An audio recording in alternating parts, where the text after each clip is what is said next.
are Locked On Cowboys, your daily Dallas Cowboys podcast. Part of the Locked On Podcast Network, your team every day. Locked on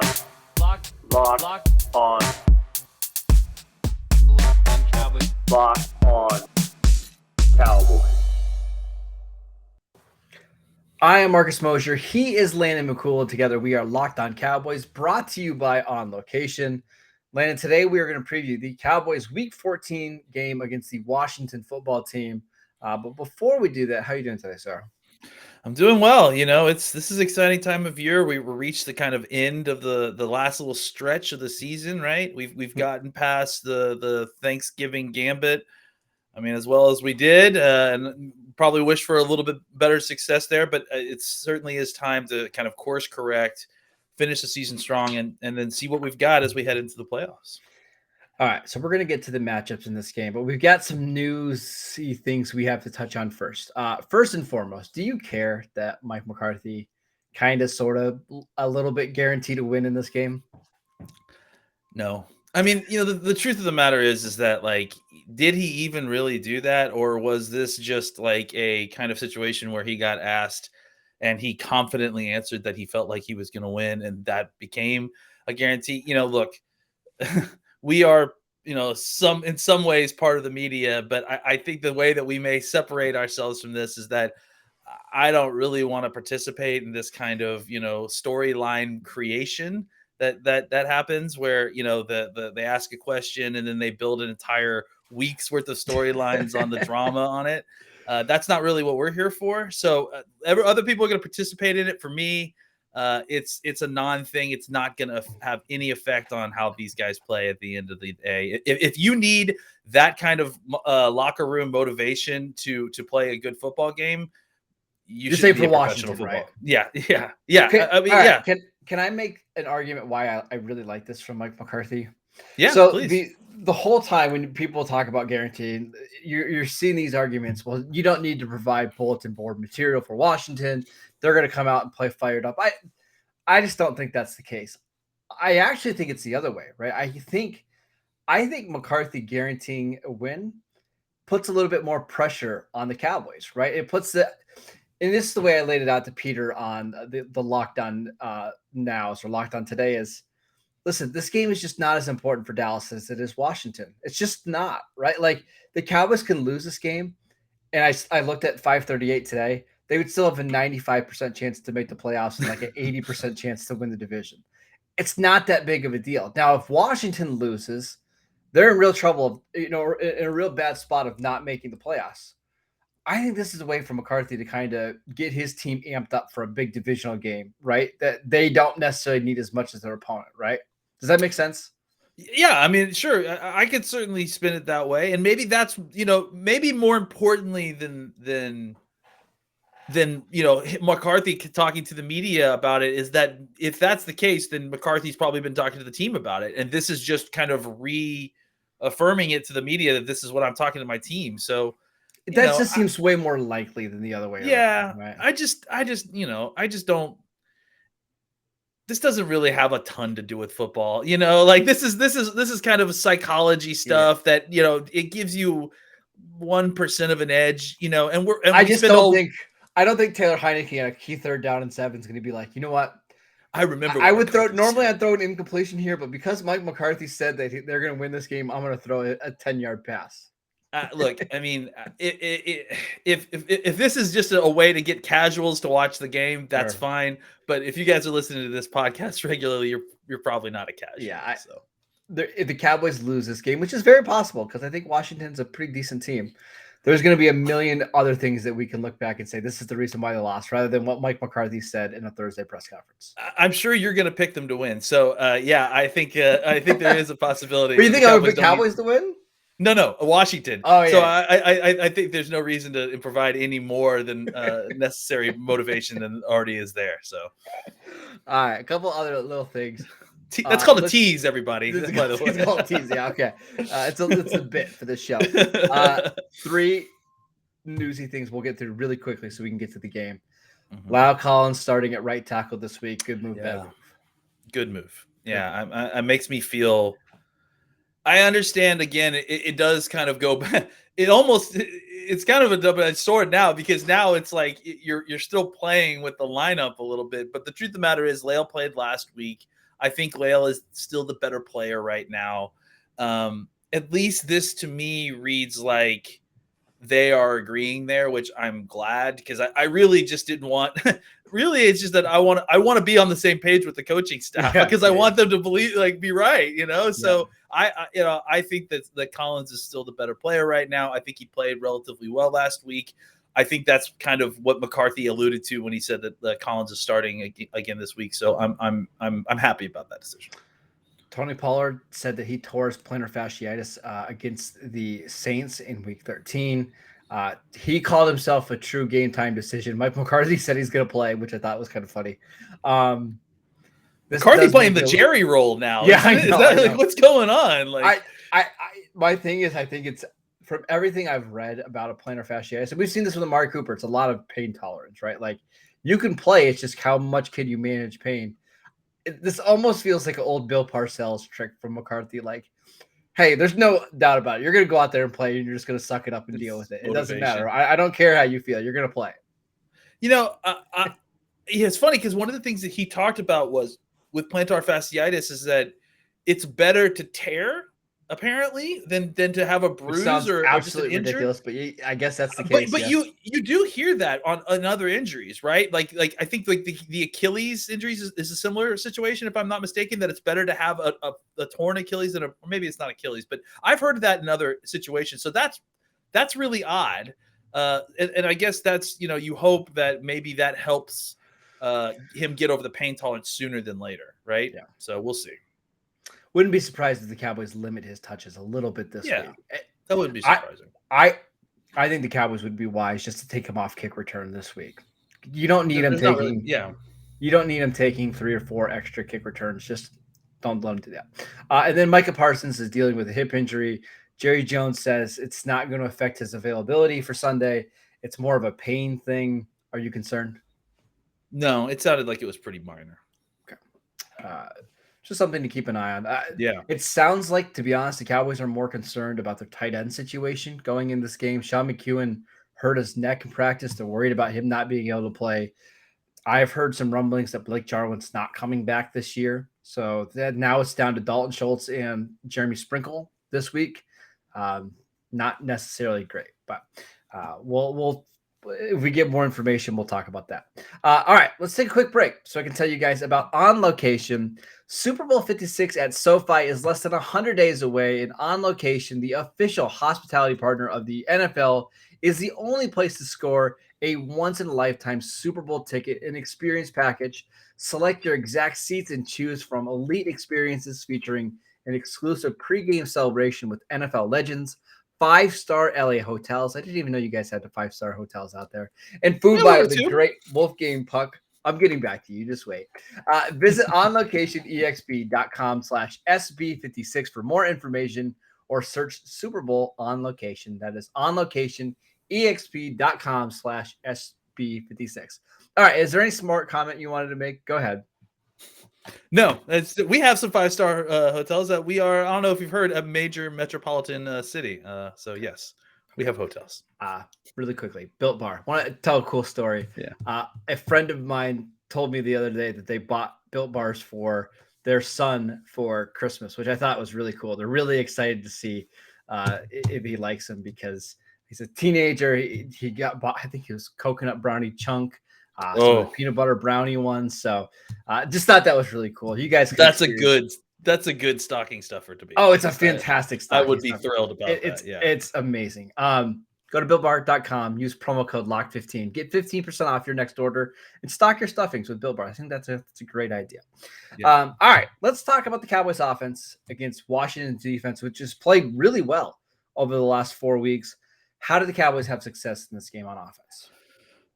Yeah, I mean, the defense, I think kind of just like taking a step back, this was a defense that, had very high expectations associated with it going into the season. I mean, you have a guy in Chase Young that you thought was going to be a potential defensive player of the year nominee. You had a couple other guys that you felt like were some of the best at their position. And then, injuries and kind of just bad play kind of struck them, especially early in the season, and they just didn't play like the same kind of defense that we expected. And honestly, I just kind of wanted to reference, this is the kind of thing that you and I talked about when we talked about how difficult it is to replicate good defense year in and year out. It's not something that's easy to chase. It's not something that's easy to continually do. And if you look at Washington, they had all the pieces that you could possibly need to kind of do that, as well as any team in the league. Look at Pittsburgh. Look at Pittsburgh this year. They went from the number 1 defense last year in scoring to like number 27, and the same exact guys. Exactly, and it's just a difficult proposition to try and kind of constantly replicate that level of play. It's so heavily dictated by the offenses that you're facing, and it's more about just holding on for dear life when you talk about defense. So, having said that, this is an incredibly talented group, especially in the defensive interior right now. I mean, they still have Allen, they still have Payne. They are missing Montez Sweat. Obviously, they're missing Chase Young, so they're a little bit weaker on the outside than they would normally. In fact, they're quite a bit weaker because this is not like the Eagles, where the Eagles. Yeah, they have depth. They have waves of guys that come. So when they lose a defensive end, it's not a huge loss. There's been a pretty significant step back in the defensive end play since Chase Young, and we'll see with Sweat gone as well. I think that they have some ability to play the run, but I don't know that they're going to be as strong as pass rushers. And then for the Cowboys, facing them, I think having the offensive line at full strength is going to be a huge advantage, especially, try to figure out exactly what's going on in the middle of this defense. That's really the strength of their defense, without a doubt. Their linebackers are, at best. They really kind of have struggled to find somebody consistent there. They've gotten some good safety play, surprisingly, from Cameron Curl, who's been one of their corners, and they've gotten some decent corner play from Fuller at different points. Jackson was a guy that they picked up at free agency that we were really high on. That's been up and down, really, to be honest with them. So I imagine that the Cowboys should be able to have some success throwing the football. I think running the football is really going to be hingent on whether or not they can figure out a way to block things up in the middle of that defense. The edges may be not quite as well defended without Chase Young or Sweat, but they still may be kind of very sturdy and difficult to run on there. So I think the Cowboys definitely need to find, and especially with the running backs being injured, the Cowboys are going to kind of have some struggles, I would imagine, trying to run the football early on in this game. But I do think that they will be able to take advantage of Washington in the passing game, because they will have an advantage there, especially now that they've got all their receivers back. Couple things on this defense. We talked to David Harrison from Locked On Washington on Wednesday in the crossover show, which is really good. You guys should go check that out. David's fantastic. Everybody go check out that podcast. I listened to it. It's great. He said they're lacking a lot of talent on the edges, but he said in some ways the defense is playing better without Sweat and Chase Young, because he said those guys are a little bit more of freelancers, right? Like they're going to do whatever they can to get to the quarterback, and they don't necessarily play within the structure of the defense. And he said the defense isn't better with those guys off the field, but they are playing a little bit more technically sound, and it's why they've had a lot of success over the last couple of weeks. So do you know who played the most defensive end snaps for them last week? It's an old friend of ours, Daniel Wise. Remember Daniel Wise? Oh yeah, of course. Really, University of Kansas. Yeah. He played the most edge snaps for them last week. Yeah. So he's going to be one of their defensive ends. Shaka Toney is I believe, a third-round pick from Penn State, a rookie this year. Those are basically going to be your starting defensive ends. Now, their defensive tackles are ridiculous. Not only are Jonathan Allen and Deron Payne really good, as you mentioned, but they got Matt Ioannidis. They got Tim Settle, who's a good nose tackle. Like, they could rotate in there. It's going to be up to the Cowboys to block those guys. If they block those two guys up front, they'll be fine. I truly think they'll be okay. The issue, I think, honestly, and this is kind of a smart team building, thing for Washington, I think, in general, is that when you play in Washington, right? Let's talk about that field a little bit, right? The field is notoriously terrible. The Yes. turf is awful. It's, there's constantly talk, especially if there's any kind of rain or precipitation. I don't think there is based on what I've seen, but the field is always really tromped up. It's like got lots of divots. And what it ends up, kind of the effect that it ends up having is it can kind of slow things down a little bit. Your Yep. players can be a little bit slower. That is an advantage for a team that has a whole bunch of good defensive tackles, because it makes it a little bit more difficult for you to get away from them, to get it to the outside. So the Cowboys need to find a way to kind of take advantage of that, but they are going to have to be working against these defensive tackles and against this field that is not going to be a very fast track for an offense that likes to go fast at times. This should be a game in which the Cowboys dominate in the middle of the field. Jamin Davis, a rookie linebacker, has been, just talk to any Washington people. He's been awful. And he's questionable to play in this game. He suffered a concussion last week. Cole Holcomb has taken a step back. They lost John Bostic due to the injured reserve list. I believe their fourth linebacker, Hudson, I can't remember his first name, he's on the injured reserve list. Like, they're just out of linebackers. Yeah. And even if Jamin Davis and Cole Holcomb play, those guys have really struggled. So you would think this is a game where the Cowboys would be wise to try to isolate those guys in space, try to use a lot of Dalton Schultz. We shall see. One more thing on the Cowboys offense, and I know I'm kind of rambling on here. Omari Cooper. Yeah. He's killed Washington whenever he's played them. And he played them last year twice with Andy Dalton.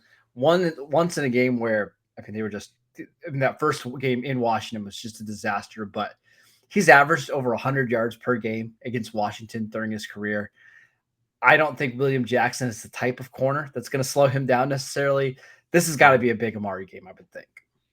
Yeah, and I think that, the wide receivers in general, they just don't have the horses on the outside to kind of keep up with. Really, look, most teams across the NFL don't. And this is the first time since week 1, right? Yep. That we've had all 3 wide receivers in the field. So that's the fully interesting healthy. thing. Fully healthy. Mario was healthy last week. That was kind of a hobbled situation last week. So this is the first time you see all these guys fully healthy, and we have not seen how defenses are going to handle very well, dealing with all 3 on the field. So it'll be interesting to see exactly what their plan of attack is. I just think that they are kind of outmatched. They being Washington's defense is a little bit outmatched. And even if Cooper doesn't eat, the amount of focus that they are going to have to put on Cooper in order to stop him from absolutely dominating them is really going to free things up for Gallup and Lamb. So I look for, and I think you brought up a good point, Schultz as well, because I think like what you talked about, the linebackers, the safety play outside of curl, it's not fantastic. There should be a lot of hay to be made on the attention that Cooper is taking on the outside, and a lot of space for them to work underneath. All right, one more quick break to tell you guys about Stance. Founded in 2009, Stance Apparel represents a radical reinvention of socks, underwear, and active apparel. With a sharp focus on comfort, quality, and creativity, Stance brings an atypical aesthetic alongside some of the pop culture's hottest collaborators for the ultimate in style and self-expression, because everything you wear should be a direct extension of who you are and how you feel. Stance believes that the perfect fit matters more than fitting in. Those that feel good, do good. Go see for yourself. Register for an account at stance.com and get 15% off your first purchase. Use promo code LOCKEDON at checkout to apply. Enjoy the color and comfort of a life less ordinary with Stance. All right, Landon. Let's do the Cowboys defense against Washington's offense. This is the healthiest the Cowboys defense has been all season long. Washington's offense has been not necessarily great over the last couple of weeks. Only 17 points in each of the last 2 games. How do you think the Cowboys match up here? This is a very good matchup for the Cowboys. I think, this Washington offense has struggled to move the ball. They've struggled to score points. I think that there's been a lot of hype around them because they've won, 4 or 5 games in a row. But to me, if you watch the offense, just watch how the offense calls the game themselves.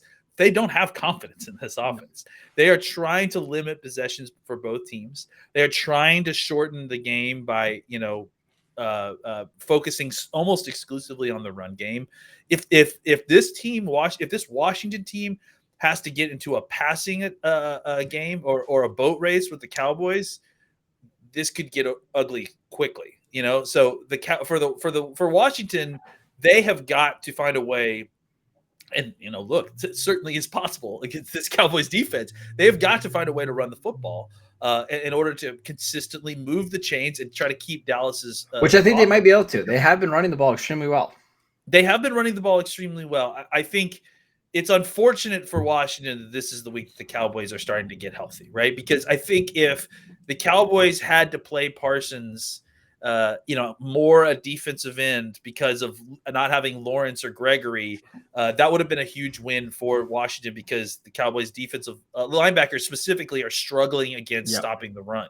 The fact that they have both of those guys back, especially Lawrence, is, not great for Washington's really only one path to victory here, right? So having Lawrence, having Gregory allows Parsons to kind of step back, play a little bit more off-ball linebacker, which obviously injects talent there. You get Gallimore back, so we don't know how many snaps he's going to get, but it sounded like he had a great week of practice, to kind of inject with Odigizua and then Hamilton and some of those guys that have been playing really well, Watkins as well. So I actually think that, if this had been a game that was played last week, that Washington would have matched up even a little bit better than they do now. I think right now, they are.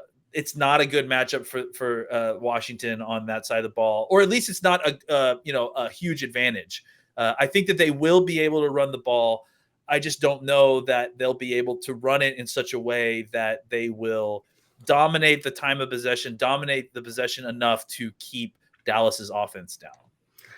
One injury to keep an eye on this game is J.D. McKissick. He suffered a concussion 2 weeks ago, did not play last week. He's going to be – I think he's listed as questionable this game. He's a really big part of their offense in the passing game. Like, he's a former receiver that's playing running back, and he's really the guy they rely on like third downs, on a 3rd and 4. They just swing the ball to him on the outside and let him kind of create. If he doesn't play, Washington's offense, it has such a hard time converting third downs if it's not a scramble by Taylor Heineke. So just keep an eye on that. I really feel like, Landon, it's the same kind of strategy that we had against the Saints a week ago, where it's if you get this team into 3rd and long, they're going to have a really hard time living there, right? There's just not a team that does that. Now, if they're getting to 3rd and 1 and they can just run the ball and quarterback sneak and keep you off balance, I do think they're going to have some success. It's just not a team that's built to win 3rd and 8s, 3rd and 9s, And I'll say this too, and this is why you watch the games, right? Is that you go back and watch the Oakland game, you go back and watch who was it they played the week before? Kansas City, I can't remember, but you go back and watch some of these games, and it's littered with opportunities for the team to have turned the ball over and having not, right? Whether it's Morig dropping the interception, whether it's there was 2 or 3 different plays during that Raiders game where Heineke just gave the ball away to them. Oh, and Oakland did, or Las Vegas didn't feel the need to take it. They just didn't want. It was like they didn't want it. So the Cowboys defense, if they're anything, they're opportunistic, and so I do think that Washington, even with, let's say, even they get best case scenario the run game, they still need big plays here and there. And every single time Washington tries to attempt to make a big play, they put the ball at risk. It feels like they just don't have the ability to kind of make a big play safely without taking a huge risk. And a lot of it has to do with the fact that Heineke, this is the limitation with him as the quarterback, right? He doesn't have the arm strength to quickly get the ball on the field to hit closing windows in times. He doesn't have the arm strength to get the ball to the receiver even when he's open before the DB sees what's happening and closes on the ball. And whether he gets the interception or just hits the player right as the ball is arriving, Heineke's arm strength, I think, is something that, gets overlooked because people are like, well, don't just judge a guy in arm strength. But there are real times. There are 2 or 3 plays a game where you notice it, and it shows where you notice it, and it shows up on all his throws. Sometimes he makes it and it's fine and it's timing and it's fantastic. But there are definitely times when if he's even a tick late, the ball arrives late, the receiver gets Gotta hit, make the play. the Yep. DB breaks on it. So there's going to be times when Washington will provide you the opportunity to take the ball away, and Dallas just needs to kind of continue its streak of being opportunistic when those opportunities present themselves. All right, we're running out of time, so we got to be quick. But who do you have winning this game? I got the Cowboys. I mean, I just think it's the better of the two teams. This is how we felt a lot of times with these games. Is the Cowboys have the more talent of the two teams. Now the question is, how are they going to come out and execute? It's been 10 days. They've had plenty of time to right the ship. Everyone's back. The coaches are back.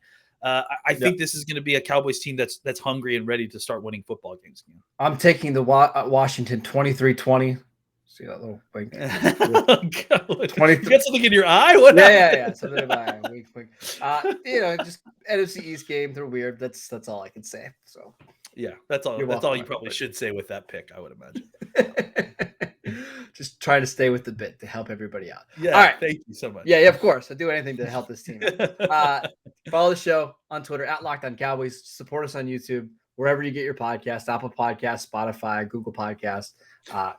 Real quick, we had a great podcast yesterday with Joe Trahan. Yes, make sure you check it out. That still is a good podcast to listen to. There's nothing that's changed, so definitely check that out and check out his playbook at WFAA.com. Yes, it was as well. The newsletter was released today, so that's a good plug. Yeah. Thank you, Landon. So, yeah. All right, guys, enjoy week 14. We'll be back here Sunday night, Monday morning to talk about the game. We'll see you guys next time.